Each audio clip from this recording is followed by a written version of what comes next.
Hello class, in this lesson we'll focus on the consonant sounds of the English language. Now, in every language there are two types of speech sounds, consonant sounds and vowel sounds. First of all, we can define consonants as the sounds that are produced with some kind of blockage of the airstream depending on the speech organs that are involved in such a way that they are produced with some kind of obstruction. So, some examples of consonant sounds are found in words like big and map and see, which begin with consonant sounds. On the other hand, vowel sounds are produced without any kind of obstruction from any other speech organs so that the airstream moves almost unobstructed. Some examples are the first sounds in words such as apple or east or over or out. Now it is important to mention that even though every language has consonant and vowel sounds, no single language has exactly the same consonant and vowel sounds than any other language. Now, we can define consonant sounds and classify them according to three major criteria. First of all, the place of articulation, which refers to the speech organs that are involved in the obstruction of the air. The second one is manner of articulation, and this basically refers to the way in which the air is obstructed, totally or partially, and in what manner. The last criterion is voicing, and this involves whether or not there is a vibration of the vocal folds when the consonant sound is produced. To talk about the first criterion, the place of articulation, we will need to refer to this diagram of the articulatory system. So first of all, we will see that we have a nasal cavity that helps us to produce some kind of sounds. There is, of course, the oral cavity, the mouth itself, right? There is, of course, the alveolar ridge, which is placed just behind the teeth. We have the nostril, which is the entrance to the nose, right? The little holes that we have in our noses. And there are the lips, the teeth, the vocal folds on both sides of the glottis, right? There is the glottis itself, which opens and closes to produce some kinds of sounds.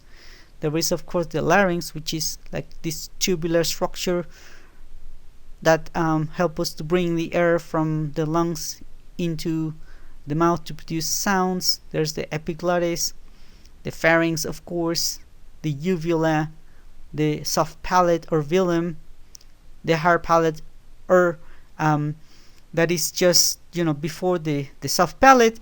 And finally, very importantly, there is the most important organ for speech, which is the tongue. It has a tip, it has a front, it has a back, and it has a root.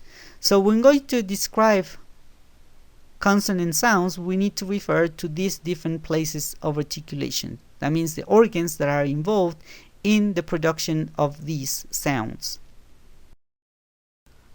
So now let's begin with the description of consonant sounds of English depending on the place of articulation. The first place of articulation will be both lips, and we have bilabial sounds. Some examples are p, and as in pet, and b as in bat, and m as in met, and finally w as in wet. So all of these are bilabial sounds because they are produced with both lips. The second place of articulation is the upper teeth and the lower lip. We call these labiodental sounds, and some examples are f as in fan and v as in van. Now let's talk about interdental sounds, which are produced by placing the tongue between the upper and lower teeth. Some examples involve as in the word thin, thin, and also v, as in the word then. So these two are interdental sounds because they are produced with the teeth. Now there are also a great number of alveolar sounds in English. It is important to say here that we can see that these sounds are produced with the tip of the tongue touching the alveolar ridge. Some examples include t, t, as in the word tear. There is also d, d, as in the word deer. There is also n, as in the word near. Another alveolar sound is l, as in Lear, like the King Lear from the Shakespeare play. There is also the sound s, as in Sue. And finally, the sound z, as in zoo. So all of these are alveolar sounds because they are produced with the tip of the tongue touching the alveolar ridge. Now let's talk about palatal sounds, and some of them are called alveopalatal sounds. We can see that these sounds, first of all, are produced with the front of the tongue touching or approaching the hard palate. Some examples are sh, as in the word shoes. There is also zh, as in the word measure, measure. There is ch, ch, as in the word choose. There is j, j, as in the word major, major. There is the sound as in the word rear, right? And finally, there is the sound e, as in the word year. So all of these are palatal sounds because they are produced with the front of the tongue approaching or touching the hard palate. Now let's move on to the velar sounds. We can see here that the parts involved in production of velar sounds are the back of the tongue and the soft palate. Some examples of velar sounds are k, k, as in peck. There is also g, g, as in peg. And there is ng, as in the word peng. So all of these are velar sounds because they are produced with our back of our tongues touching or approaching the soft palate or velum. Now the last point of articulation in English is the glottis, and there is just one glottal sound, which is h, as in the word humble, humble. Okay, so we need to remember all of these places of articulations because they are very important for the description of consonant sounds. Now let's talk about the second criterion for the classification of consonant sounds in English, and it is manner of articulation. So there are different ways in which we can obstruct the R, and this is going to define the kind of sound that is produced. Now in English, there are different types of consonants, such as stops or plosives. There are also fricative sounds, there are affricate sounds, there are nasal sounds, liquid sounds, and finally semivowels. We're going to see how all of these kinds of consonant sounds are produced in a different way, and that's why they have a different manner of articulation. Let's begin with the stops or plosives. Now these sounds, as the name suggests, are produced with a complete obstruction of the airstream. So what happens is that we block the air completely and then we let it go. So these sounds are produced with some kind of explosion. Okay, the air is obstructed, it comes out violently, and that's what they call stops or plosives.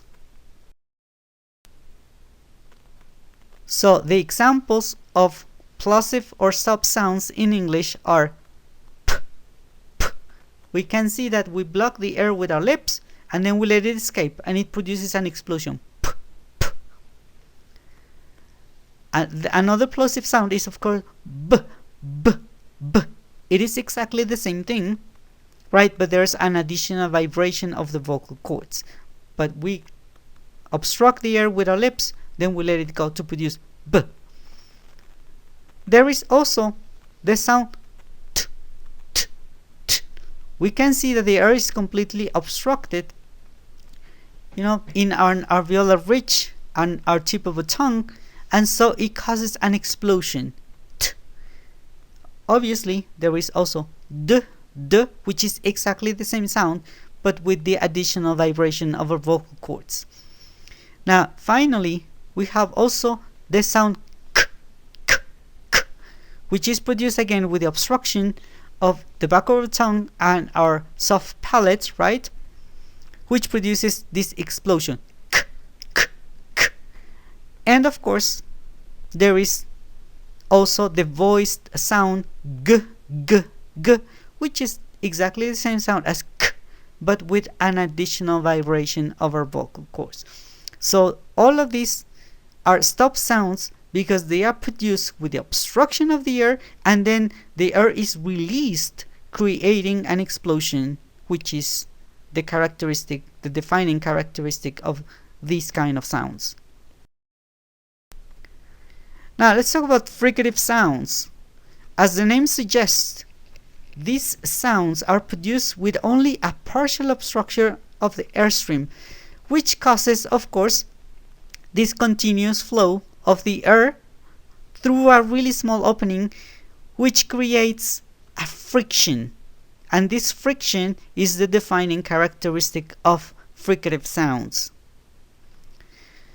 So, a difference between stop sounds and fricative sounds is that fricative sounds can be lengthened, they can be just kept for as long as there is air in our lungs. Okay, so with a stop sound, if you remember, there is blocked and then released, p, p, right? But in fricative sounds, the air is only partially blocked. We're going to see how these sounds are produced one by one. Let's talk about then the fricative sounds of English. First of all, we have f, and this sound is produced with our upper teeth and our lower lip, which block the air only partially, so that we can produce this sound, which is like a friction of the air. Listen. And as you can see, we can keep them for a long time because the air is only partially obstructed. This is very different from a plosive sound. So obviously, the sound v, v, v is also a fricative, but with an additional vibration of our vocal cords. Another pair of fricative sounds are s, in which, as we said before, the tip of the tongue approaches the alveolar ridge, but there is an opening. The air can escape, right? And it produces this friction that we can hear as s. Obviously, we also have the sound z, which is the same sound, but with an additional vibration of our vocal cords. Now, another pair of fricative sounds are and we can see again that these sounds are produced with a partial obstruction of the air, which creates this friction, in this case between the tongue and our upper and lower teeth. Now, there are some other fricative sounds. In this case, the sound sh. We can see here that there is also a partial obstruction between our hard palate and the front of our tongues, which creates this friction. Shh. Obviously, the sound sh is also a fricative sound.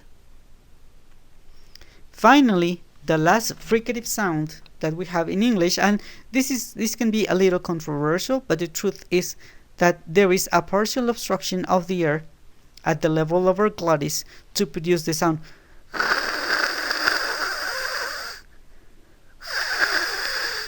If you see, when you produce these sounds, you can see how the air is partially blocked with your glottis, and this friction produces the sound.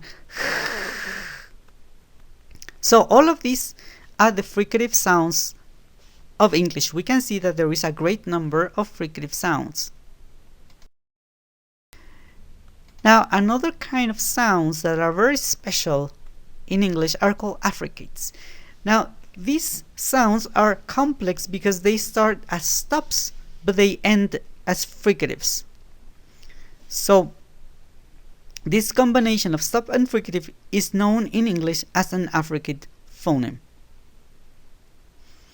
Now, a shared characteristic with the stop sounds is that an affricate sound cannot be sustained. That means that you release them in just one moment. It's pretty much like a plosive sound. You cannot make it long like a fricative sound. A fricative sound can be very, very long. We can say shh for a long time, but an affricate sound is produced with one single explosion. For example, ch. Let's look at them in detail. In this diagram, we can see more clearly how the affricate sounds ch, ch, and j, j are produced. First of all, they begin with a little blockage of the air in the alveolar ridge, but then they move back to an opening at the level of the palate. So we have t and sh, which becomes ch, ch, ch. And in the same way, the sound j begins as d, d, and then it becomes j, so that when we pronounce it together, it sounds as j, j. We can see that these sounds cannot be extended. They can only be produced in one single moment. Ch, ch. You see, this sound is like when you sneeze. Ch. And the other sound is exactly the same, but with an additional vibration of the vocal cords. J, j. So these are the two affricate sounds of English. There are only two.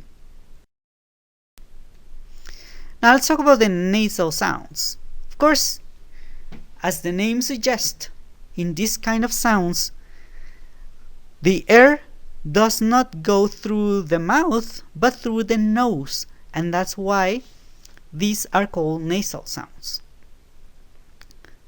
The oral cavity is blocked, and there is only an exit through the nose. So something important that we can say is also that these kind of sounds can be sustained, they can be maintained for as long as you have air in your lungs, right? For example, the sound which is a nasal sound, can be you can just sustain it for as long as you have air in your lungs. And of course, something important is you cannot produce them when the nasal cavity is blocked. If you cover your nose with your fingers, by pressing your fingers, you will not be able to produce nasal sounds because the nasal cavity is blocked. Let's look at them. Now, what happens with nasal sounds is that you can see that the tongue is blocking the oral cavity, so the air cannot escape. It has to go up all the way through the nasal cavity, and it comes out in the nostrils. That's why these sounds are called nasal, because they are produced by air that passes through the nasal cavity. Some examples are the sound okay. If you want to see why this sound is nasal, try to just cover your nose, block the air, and you will see that it's impossible. It's actually impossible to produce the sound if you block the air from coming out from your nose. Okay. Another nasal sound is which is also exactly the same. The air comes through the nose, not through the mouth. And finally, the sound is also a nasal sound. You produce it by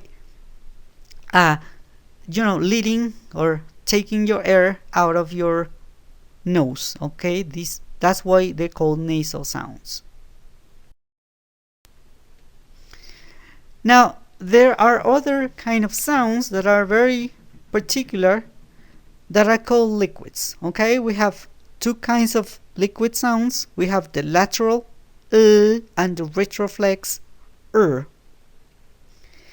Now, what happens, and the reason why these sounds are called liquid, is because when we pronounce them, the air passes through the mouth in a very fluid manner. That means that we don't feel any kind of obstruction or any kind of friction, but they just flow very smoothly.